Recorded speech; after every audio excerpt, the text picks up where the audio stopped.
তিনি তার জামানায় একজন মহিলা মারা যাবার পরে পাশের এলাকা থেকে এক মহিলা এসেছে লাশ ধোয়াতে। লাশ ধোয়াতে ধোয়াতে হঠাৎ করে যখন রানের উপরে হাত দিয়েছে, হাত গেছে আটকিয়ে। হাত আটকিয়ে যাওয়ার পরে চিন্তা করছে হাত তো খোলে না, কয়েক ঘন্টা পার হয়ে যাচ্ছে। এলাকার যে মসজিদের ইমাম ছিল তাকে বলছে আপনি কি করবেন দেখেন। তিনি বলছে এক কাজ করেন, হাত যেহেতু আটকে গেছে এই হাতের যে জায়গাটুকু মাংস আছে এই মাংসটা কেটে ফেলে দেন। যার বউ মারা গেছে সে চিল্লিয়ে উঠেছে কি আমার বউ মারা গেছে, মরা মানুষের গা থেকে শরীর থেকে আপনারা লাশ এই গোশত কাটবেন, আমি হতে দেব না, দরকার এই মহিলার হাত কেটে বাদ দিয়ে দেন। এখন এই মহিলার স্বামী আর ছেলে বলছে না আমার মেয়ে আমার বউ ভালো মানুষ, আমার মা ভালো মানুষ, আমরা এসেছি উপকার করার জন্য, এখন আপনারা তারই হাত কেটে দেবেন, জীবিত হাত কাটতে দেব না। কয়েক ঘন্টা হয়ে যাচ্ছে, মহিলা প্রসাব পায়খানা যাবে, কিছু হয় না, কি করি হাত তো ছড়ে না। শেষ পর্যন্ত ওই দেশের প্রধান কাজী যিনি বিচারপতি ছিল, মদিনায় থাকতেন ইমাম মালিক, ঘোড়ায় চড়ে তাকে নিয়ে আসা হচ্ছে।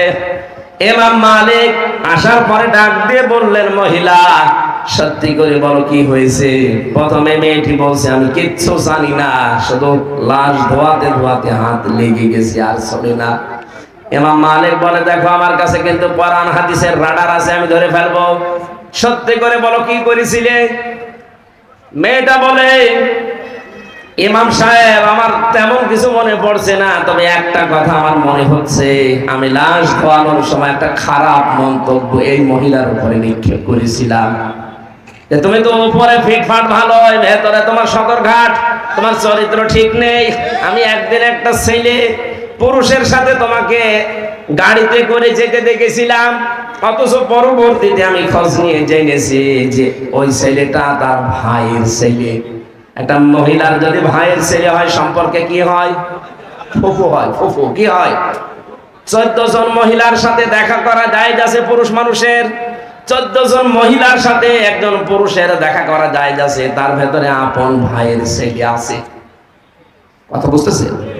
যে 14 জন পুরুষের সাথে দেখা করা একজনের জায়েজ আছে মহিলার, তার ভেতরে আপন ভাইয়ের ছেলে আছে। সূরা নিসার তাফসিরে পাবেন, আমি লম্বা করে বলছি না। যেহেতু তার সাথে দেখা করা জায়েজ, আপন ফুফু এর সাথে বিয়ে করা জায়েজ আছে, বলেন?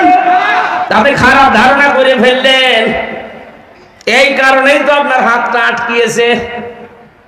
খারাপ ধারণা যদি কোনো নেককার কোন মহিলার উপরে কেউ যদি আন্দাজে কোন ধারণা করেছেন আর তহমত দেয়, তাহলে কোরআন জানিয়েছে তাকে 80টা বেত মারা লাগবে।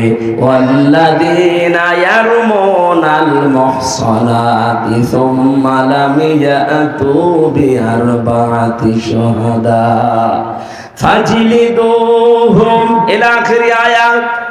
কোন নিরপরাধ নেককার ওই দোষে দোষী না এরকম মহিলার উপরে কেউ যদি তহমত দেয় জেনা ব্যভিচারের, আর যদি সাক্ষ্য জোগাড় করতে না পারে 4 জন, হে মহিলা তোমার তো কোনো সাক্ষী, তুমি আন্দাজে মনে মনে ধারণা দিয়েছিলে, সুতরাং কোরআনের বিচার অনুযায়ী তোমার শাস্তি 2টা, 80টা বেত।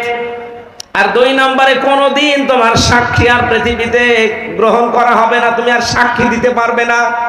আমার মনে হয় এই বাস্তবতা বাংলাদেশে যদি আজ কায়েম থাকতো যে আন্দাজে কারো উপরে দোষ দিলে যদি প্রমাণ না হয় তাহলে তাকে 80টা বেত মারা লাগবে, আর জীবনেও কোনোদিন তার সাক্ষী আর নেওয়া হবে না। এদেশে হাজার হাজার মামলা এমনি খালাস হয়ে যেত, কারণ আপনার সাক্ষী তো আর কোনোদিন নেওয়া হবে না। 2 নম্বরে 80টা বেত লাগানো হবে যদি এই মামলা প্রমাণ করতে না পারেন। আমারটা যেমন প্রমাণ করতে পারেনি, তাহলে এই মিজানকে কত বেত লাগানো উচিত কোরআন অনুযায়ী? 80টা। কয়টা? আর কোনোদিনও কোনো মামলার আয়ু হতে পারবে না, সাক্ষী হতে পারবে না। এটা কোরআনের নির্দেশ, যদি এটা কায়েম থাকতো তাহলে এটা আমরা দেখতে পেতাম। ইমাম মালিক ডাক দিয়ে বলে মহিলা আমি কোরআনের রাডার ওই সময় বুঝে ফেলেছি যে অবশ্যই তুমি কিছু করেছিলে। অমায়াকে সেবে খতিয়াতান, আও ইসমান সুম্মা ইয়ারমি বিহি বারিআন ফাকাদ হাইতামালা বুহতানা ওয়া ইসমাম মুবিনা। সূরা নিসার 112 নম্বর আয়াতে আছে, কোন মানুষ যদি নিজে অন্যের উপরে, একটা নিরপরাধ মানুষের উপরে দোষ চাপিয়ে নিজে ভালো সাজে, নিজেকে ভালো মনে করে, আল্লাহ পাক বলেন সে যেন প্রকাশ্য পাপের বোঝা বহন করে নিয়ে বেড়ায়। তুমি নিজে হয়তো এরকম উল্টাপাল্টা মহিলা আন্দাজে একটা ভালো মানুষের উপরে একটা জেনার তহমত নিক্ষেপ করলে, ধারণা করলে, আল্লাহ এই শাস্তি দুনিয়ায় তোমারে দিয়েছে, তোমার হাতটা গেছে আটকিয়ে।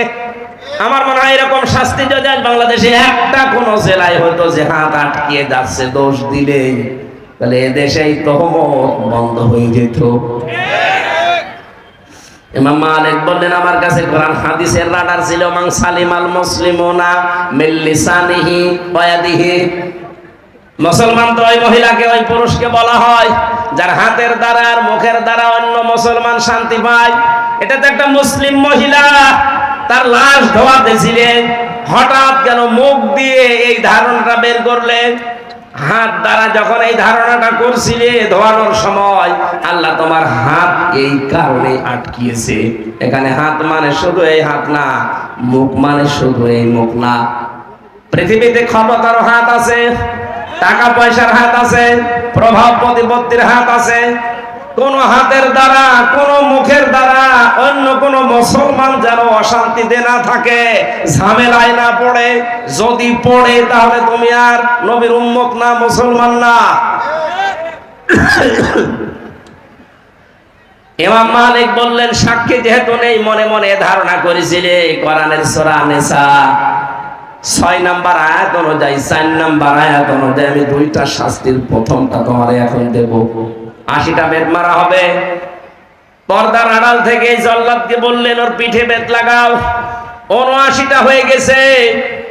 ইমাম মালিক রহমতুল্লাহ আলাইহি ডাক দিয়ে বললেন কাজী সাহেব খবর কি? বলে না, জল্লাদ তো বলছে এখনো পর্যন্ত হাত ছড়ে না। ইমাম মালিক বললেন আমি সূরা নিসার উপরে, সূরা নূরের উপরে 100 বার বিশ্বাস করি আল্লাহর কোরআন, কোনদিন আমার আল্লাহ এটা মিথ্যা প্রমাণ করবে না। বাকি আছে কয়টা? বলে একটা চাবুক বাকি আছে। বিসমিল্লাহ বলে এবার আরম্ভ করো। বিসমিল্লাহ বলে যখন 80 নাম্বারটা মেরেছে, চট করে হাত খুলে গেছে। মিথ্যা তহমত কত কত কঠিন জায়গায় পৌঁছায়। একটা দৃষ্টান্ত শুধু দিলাম, আজ বাংলাদেশে মিথ্যা তহমতের ছড়াছড়ি চলছে। এমনকি 5 তারিখের পর থেকে এ পর্যন্ত অনেকেই এই মিথ্যা তহমতের শামিল হয়ে নিরপরাধ মানুষ জুলুমের শিকার হয়ে বিভিন্ন রকমের ঝামেলায় পড়েছে। ডাক্তার শফিকুর রহমানের নাম বলছে এই কারণে, এই লোকটার চাইতে তো আপনি বেশি ক্ষতিগ্রস্ত হননি, এই লোকটার চাইতে বেশি জুলুমের শিকার আপনি হননি। তার ছেলে জেলখানায়, তার বউ অসুস্থ, তার দলের লোক সব পালাচ্ছে, কেউ জেলখানায়। এত বড় কঠিন পরিস্থিতি এই 15.5 বছর সে লোকটা পার করেছে। এরপরও 5 তারিখের পরেই কেমন উদারতা দেখিয়েছে যে আমি সবাইকে আমার দলের পক্ষ থেকে আল্লাহর জন্য মাফ করে দিলাম। আর ভিকটিম যারা আছে তারা যদি কিছু করে আমি সাহায্য করব, কিন্তু আমাদের দলীয় ভাবে আমার নিজের পক্ষ থেকে আমি আল্লাহর জন্য সবাই 15.5 বছরের অপরাধ মাফ করে দিলাম। কই অন্য কেউ তো বাংলাদেশে কথা বলতে পারেনি। কথা বলে না কেন? কেউ বলতে পেরেছে কথাটা? কত বড় মন হলে কথা বলা যায়, নিজে ভিকটিম হওয়ার পরেও। আমারও পর্যন্ত এখনো উদারতা আসেনি। আমার মন বলে ওদেরকে যদি পেতাম, যা যা দিয়েছে আমারে আমি তাই দিতাম। কিন্তু উনি আল্লাহ এমন ভাবে ওনারে মানিয়েছে, আল্লাহ রাব্বুল আলামিন মনে হচ্ছে একেবারে হাতে ধরে দেখিয়েছে। এজন্য বহতান যারা এখনো পর্যন্ত আছেন, মেয়েদের ভেতরে অভ্যাসটা এখনো জারি আছে। মা বোনেরা থামবেন, আত্মাজে কারো উপরে দোষ চাপিয়ে দেবেন না। এরকম যদি কারো হাত আটকে যায়, সেদিন কিন্তু বুঝবে তামাম দুনিয়ায় আপনারও নিয়ে ওয়াজ হবে। কথা বলেন ঠিক কিনা? আল্লাহ আমাদের হেফাজত করুন। ভেতরে আমার অনেক ঘেমে যাচ্ছে, আর অবস্থাও তো ভালো না। কখন বৃষ্টি নেমে যায় আমরা শেষ করে দিচ্ছি। রাতের বেলা আসেন, এই পাশেই পরে মাহফিল আছে। আল্লাহুম্মা আমিন।